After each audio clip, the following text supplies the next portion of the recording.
I heard a little ding. Ding. Google's got to get rid of that little white blue thing over the top of the live button. That's all there is to it. But so I'm Right. assuming we're live. I'm alive. Damon's alive. And today we're talking about meditation and what are the forms of meditation. You look Peace like and happiness. Hey everybody, like it's snowing leopard. here in Asheville. You look like a leopard with a human head. Brad Leopard Do Man. I? Oh. Wow. I am. I'm in my studio, my library. This is a green screen. That's an actual leopard. This is the same leopard that they used in the Tarzan movies. And if you believe Back that, I in the got some day. land in Asheville for you. Okay, let's knock out this little hangout thing we're going to do about meditation. He's all business this morning. No, I'm not all business. We get this done, then I'm going to go play. I might go sliding. There's snow outside. We got a lot of snow in Asheville. It reminds me of Minnesota. So here it is. What are the different forms of meditation, Sir Damon?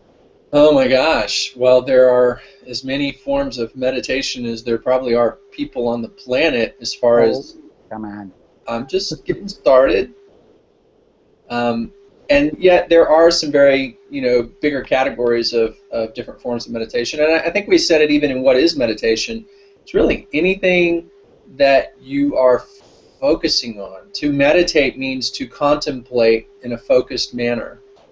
And so some of the more traditional forms of meditation are sitting meditation. So you would sit, eyes closed, focusing either on your breath and or a mantra, so counting your breath or just focusing on the inhale and the exhale.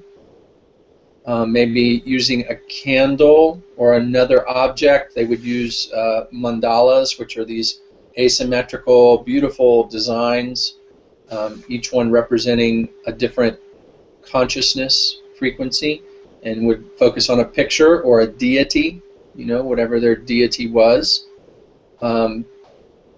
as a way of aligning, their consciousness with that particular frequency and connect with it. Or using a mantra, which is a repeated phrase. Many of the more ancient mantras can be thousands of years old. And many of them were believed to be accessed. So, a previous yogi or master would ascend to these higher realms of consciousness, and within those realms he would hear a particular song or sound, and from that sound he would form the mantra. He would bring that sound frequency back to share so that other people could repeat that phrase or that sound in order to connect with that level of consciousness, to help raise their consciousness. So as a tool, it's mantra. There are walking meditations, movement meditations, meaning dance can be a beautiful form of meditation. The Sikhs and Sufis of like Turkey, what is the word? Is that the whirling dervishes? Whirling dervishes, thank you, from like Russia. That is a powerful meditation. You're actually spinning I used over. to do that when I was a kid. Yeah, right. We all did it as kids. Kind of natural tendency. We want to spin around, and it changes our focus. And they have a couple of tools though that help channel that energy upward and downward, so they actually stay grounded. And it actually opens the gate to heaven and the grounding to earth, and they spin on that axis of consciousness instead of spinning out. Because if you're not focusing your energy and you're just spinning, then your consciousness gets spun out. That's why we get dizzy in a physical sense. But they actually bring it in very focused, so it goes up and down and extends. So is there, like, you focus a lot or teach a lot on this heart-based meditation, going to the heart? Yes.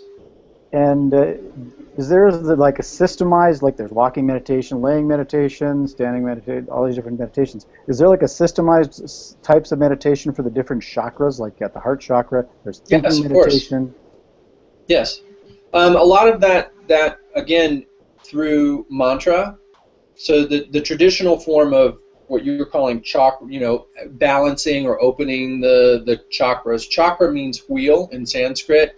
And that's kind of what our energy centers, our primary energy centers, and even the secondary ones, they're just smaller, look like spinning wheels in the different areas of our body, starting at the the ones associated with the physical body and consciousness, is the crown chakra, and that one's vertical. And then you have one at the what they call the third eye, or ajna chakra, which is associated with the pineal gland.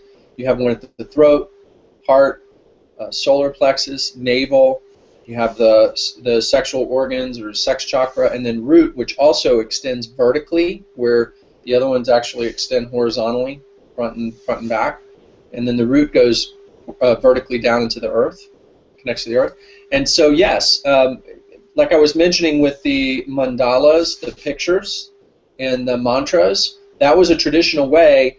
There was a sound associated with each chakra, the lower chakras, and actually, just to finish that off, the chakras, there are 7 within the body, but there's actually 365 total that reach all the way up back to true source of all life.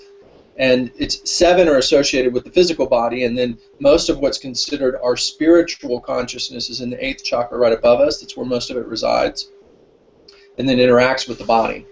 And then above there, each level of higher consciousness. And like that number 7. Right. And so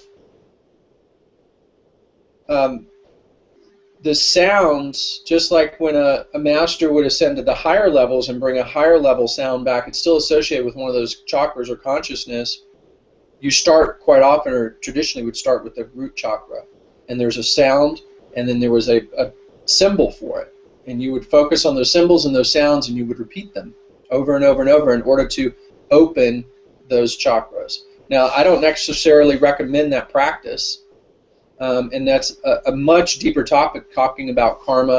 And really the bigger topic is doing it ourselves. And this is a big difference between the practice I have now with open heart prayer meditation and many other forms of meditation, including, you know, active kundalini meditation and chakra meditations, because it's still me doing it. It's ego doing it. And ego just taking on a spiritual identity. And quite often, this is a deeper subject, you know, we have lifetimes of karma. Karma being all the consequences and effects of our choices from every lifetime in past, present, still embedded.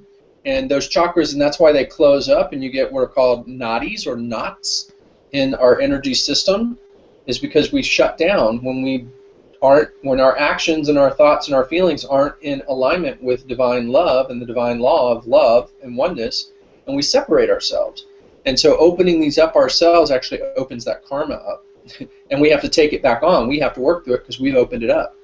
Now with open heart prayer and meditation, one of the most powerful parts of this is that we're surrendering to grace.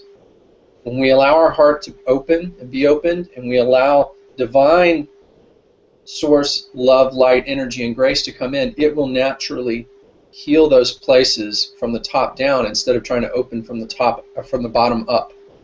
Which can be really messy, be very difficult. People get Kundalini syndrome when they start opening the root chakra, and the Kundalini, which is a very powerful cleansing energy that's set there, that is actually made that once the chakras do start to open, to come up and cleanse us spiritually. Yeah, I'm going to stop you. We're going down a rabbit hole. Yeah.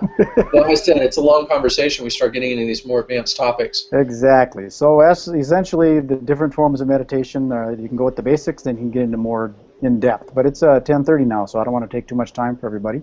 Yeah. I'm sure you got things to do. Yeah, so primary sitting, mantra, singing, dancing, walking. Sort of the senses, yes? Pardon me? Sort of the senses. Well, different ways to actually focus our senses and really bring all of our consciousness into the present moment. That's the key, especially in the beginning. Just ways to bring us fully present. And I guess there's probably just one type of meditation. That's the type of meditation that activates all those other things that we just talked about. Instead of partitioning it into a bunch of different kinds of meditation, it's about activating all those things for your benefit. Yes, and you know, experimenting and especially when you're a beginner, to find things that work and help, and then continue to evolve as you find your way into what works best for you. Okay. Let's shut this bad boy down, and then we'll do another one tomorrow on another topic. Okay? Yeah. Yes. So thanks again, David, for taking your time, and I know you had to shovel the driveway. It snowed in Nashville here. Crazy. Yeah, I'm in monk mode, in case you can't tell. I got stubble 3 or 4 days now. My hair's all meshed up. Well, but just so people know that what happens in Asheville, when it snows a little bit, everything shuts down because it's very mountainous and it's very dangerous. So none of the buses go anywhere because of the hills and mountains that could go down. And Well, they whereas don't in go Minnesota, anywhere. we don't shut down nothing. Yeah, the school buses especially don't go out into residential, but the city buses run once they get the streets cleared. They're Yeah, probably running by now. but it's kind of dangerous here. I experienced it a little bit. So Yeah, I'm we get staying ice. home. We have really high humidity here, so it ices up. It warms up during the day and then gets cold enough to ice up at night, so it gets pretty crazy. Yes, sirree. Well, we can Skype and talk and do the internet stuff and still connect with people by staying at home. And that's where I am now with my kitty. Yeah, I love working at home. It's great. Okay. That's it. Okay, thanks, everybody. MagicBrad, Synergy Cafe, Synergy Collaborative, Damon Dickinson. Blessings, everyone. Namaste. Namaste. Listen to you.